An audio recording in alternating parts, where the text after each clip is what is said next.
Hi, everybody, and welcome to Ocoee Votes. This is Stephen Tilton here. We are sitting with Joel Keller, who is candidate for District 4 Commissioner. He's challenging the incumbent, Joel Oliver III. How you doing today, Mr. Joel? Well, we're doing very good. Thank you for having me on here so people can get to meet me and see who I am and what I'm about. So I appreciate. Thank you. It's my pleasure. So without further ado, why is it you're running for District 4 Commissioner? Well, part of it is because I was the commissioner before. We started a lot of projects and I'd like to see them through to completion. Between the downtown revitalization, where we started with that, the Clark Road, the widening, we need a traffic light on Hackney Prairie. Zip codes. I don't know that a lot of people in the city realize that we have 7 zip codes in Ocoee. I thought it was just 34761.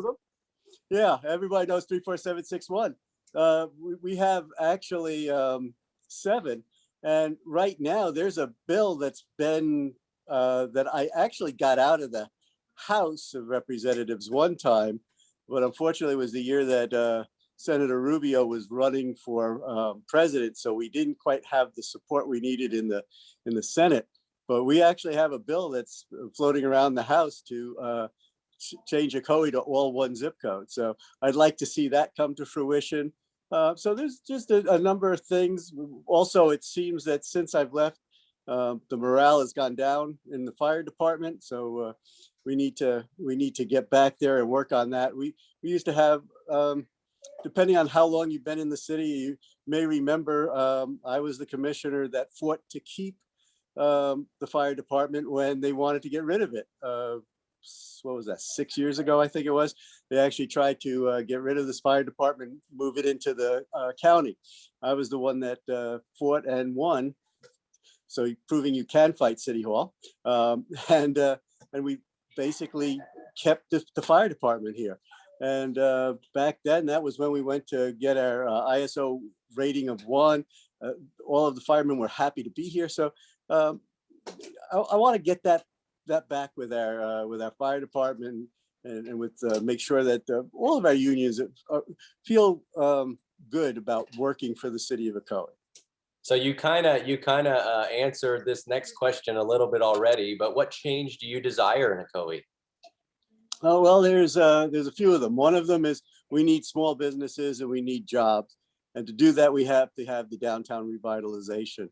I think as we expand Oakland Avenue and get the trail in there that goes all the way over to the West Orange Trail, that's going to get people that's going to come from the West Orange Trail to come to Stark Lake. And when they come down here, we got a beautiful lake. They're going to want to picnic. They're going to want to do things. That means that the businesses that come in along Oakland Avenue, the ones that are on McKee Street, are going to boom and they're going to grow. And so this is part of why we need a good revitalization, get more businesses down here, get the jobs. So that revitalization plan is important. I was very happy to start that when we had all of citizens come in to look at what did they want to see the downtown to look like. And I'd like to see it completed. So that's a big thing. I live out in District 4, probably our big road and a congestion nightmare is Clark Road. It needs to be widened. We finally got approved at the last commission meeting that they're going to widen it. But I noticed in there that they didn't put a traffic light over by Hackney Prairie. That's where the elementary school is. It's a major road for people getting out of the subdivisions that are right there. Trying to make a left-hand turn at times onto Clark Road from Hackney Prairie or from the subdivisions can almost be impossible. And so we need to make sure that light gets in. We need to make sure that the widening stays on track. So I want to see that. McCormick Road is growing like crazy. That's going to become the next Clark Road. For people who don't know, McCormick Road is basically the dividing line between the city of Apopka and the city of Ocoee. North side of McCormick Road, Apopka is growing and putting in subdivisions. South side of McCormick Road, we are. McCormick Road is a county road though. And right now, it's not on any of the county plans to do anything with.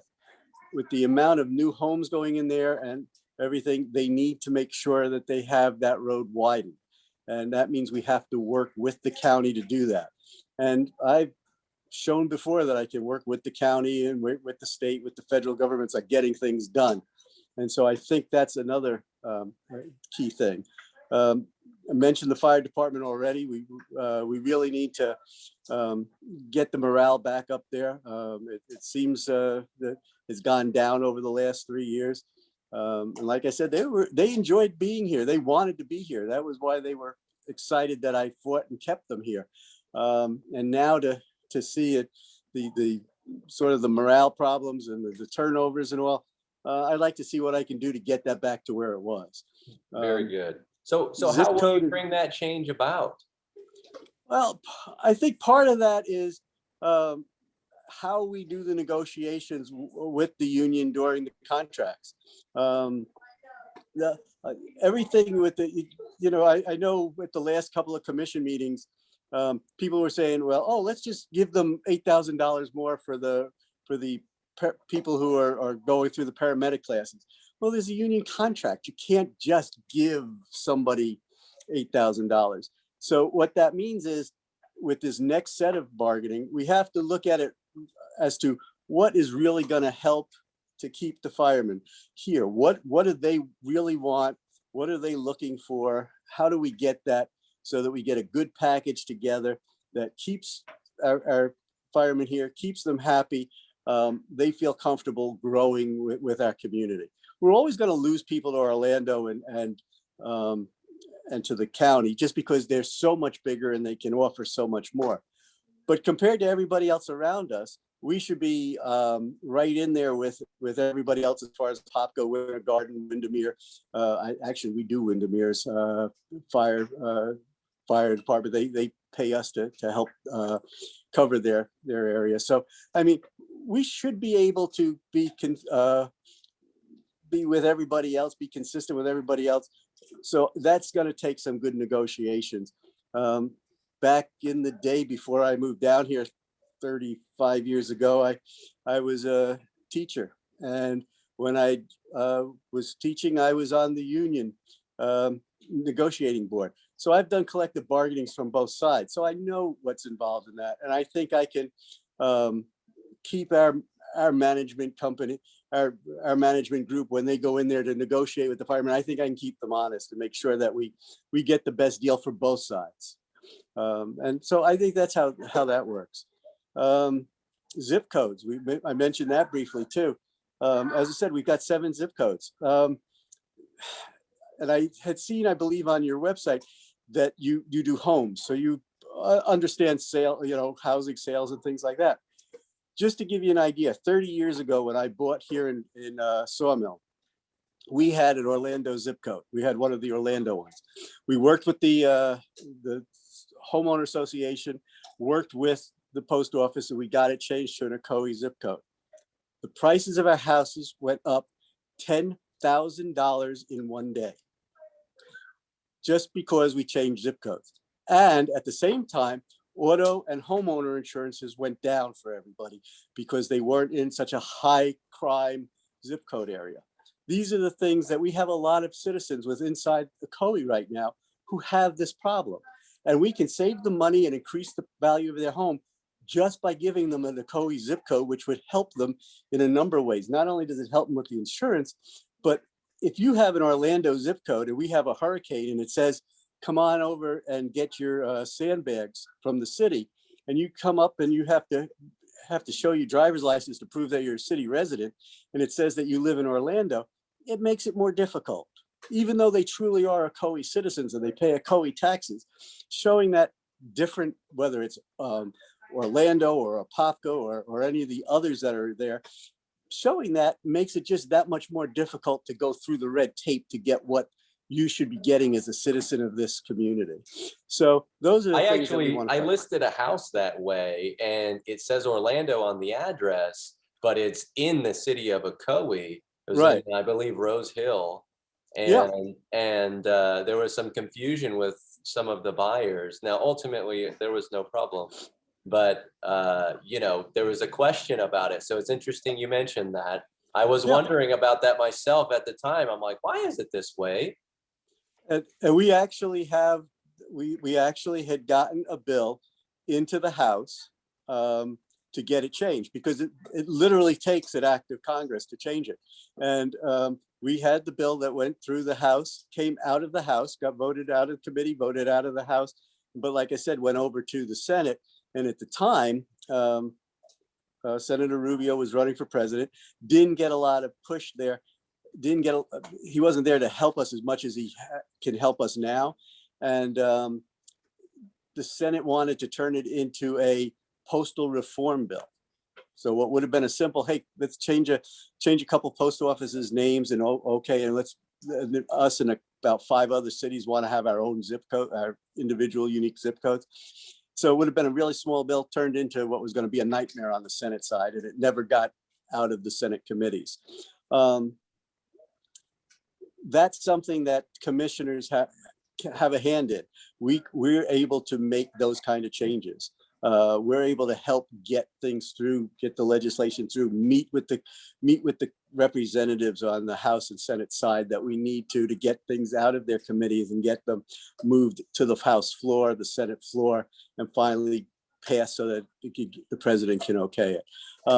And those are fairly minor issues. It's just getting it done. And that was one of the things that I was good at the legwork. And I don't think it's been addressed the way it should be since I've been off the commission. The other thing, what I think what people don't realize is the firing range for the police department is in District 4. And right now it's an outside firing range, which means outdoors. And as we're building more and more on Clark Road, it's encroaching on where that firing range is. And eventually, somebody's going to have a ricocheted bullet that's going to land up going through somebody's house. Right now, the homes are too far away for that. But as we keep building more and more on Clark Road, it's getting closer and closer. So we need to move that. We need to get an indoor firing range. Back when I was again on the commission before, I had worked with Senator Bracy and the Florida House, and we got a bill in there that actually passed to put seed money to get that to get a indoor firing range. And unfortunately, the governor vetoed it. He line item vetoed it and took it out. But we had money in there to at least get that started. And part of the reason we went to the state, and also we were in the process of going to the federal government, was not only do our police department use it, but the state police from time to time have used it. The drug enforcement agencies, the FBI, the Secret Service, a lot of the groups of the police come there because we're one of the few firing ranges on the west side of town.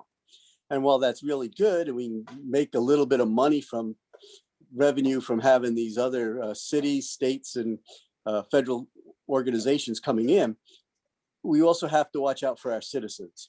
And so we need to move it from an outdoor range to an indoor range where it could be safe. And also at the same time, if we do make an indoor range, we can put in some training facilities so that there's classrooms so that we can have, when we want to do training with the officers for any of the things like diversity training, crisis intervention training, all those types of things, we'd have the rooms to do that right there. And we'd also be able to put enough parking or drive area so that they could practice some of the, what for lack of a better term, I'll call offensive driving. Everybody's taught defensive driving. Police have to know how to stop cars. And in order to do that, that's more of what they call offensive driving. And they have to learn how to do that. And that would give them an area to be able to do that as well. So there's a lot to being able to do that. The other thing is we need a middle school. Back in 2008, I want to say there was an approved middle school that Orange County Public Schools had come to us, wanted to put a middle school on Ingram Road, and it got approved. And then it died. It's never been acted on, never been worked on. Right now, we have, I think it's 6, it might be 7 elementary schools in the city of Ocoee that serve the city of Ocoee. We have 4 high schools that serve the city of Ocoee. We have 1 middle school. You see a problem. I mean, yeah, and they have the land, they have what basically was an approved program. Now they're going to have to come back, and because it's been so long, it's been over 10 years, they'll have to re-get it approved and all. But we should be working with Orange County Public Schools to get that middle school put in place. And so these are the things that, like I said, I've worked before with the county, with the state. I know how to do that, and I think I bring that to the table that the other candidates just don't have. Things in the past, I mentioned already when they wanted to get rid of the fire department, I was the one who did that, fighting City Hall. Back in the day, the federal government, FEMA, came in and changed the floodplains in the city of Ocoee. And what that did is it put a lot more citizens in a lot higher insurance rates because they were now in floodplains. I fought that. I went and got congressional help, and I went and I fought FEMA, and we won, and we got it all reversed, and it reduced everybody's insurance rates again. It's back to what they were prior to what FEMA had done. So fought the federal government and won, fought the city government. When the county wanted to put a garbage transfer station on McCormick Road, right across from our subdivisions, we fought the county on that, and we won. And they don't have a garbage dump up there. They basically tabled the idea, and it hasn't been talked about since. Why? Because when I go after something, I know how to fight. I know how to help the citizen, and I've done it time and time again. And again, this is what I bring to the table, what I think is what we need as a commissioner. What else would you like to say to the people of Ocoee? I would like to tell them to give me the opportunity to prove myself again. They've seen how I work in the past. Let me put that to work for them again. We have issues with the fire department. We have issues with McCormick Road. We have issues with Clark Road. I've shown that I can take issues and solve them. Let me be the problem solver again for you, so that we can get the city going the way we want, plus the revitalization, which we need to have so we can get the small businesses and the jobs and the restaurants that we'd like to see in downtown Ocoee. Very good. So how can supporters engage with you? There's votejoelkeller.com. You can come on out to my website. We have all the information on that, on what we're doing, on if they want yard signs, if they want any additional information that gives them the access to me so that they can get numbers to call, and we can get back to them and give them whatever information they need one-on-one, or come to homeowner association groups or whatever they would like. I know we've only got like about 2 weeks left, so probably running out of time for homeowner associations at this point. But if people have questions or they need anything or want anything, that would be the best way to get in touch with me. Excellent. Joel Keller, thank you so much for the opportunity to talk with you, and we wish you the best of luck in the upcoming March 9th election. Thank you very much.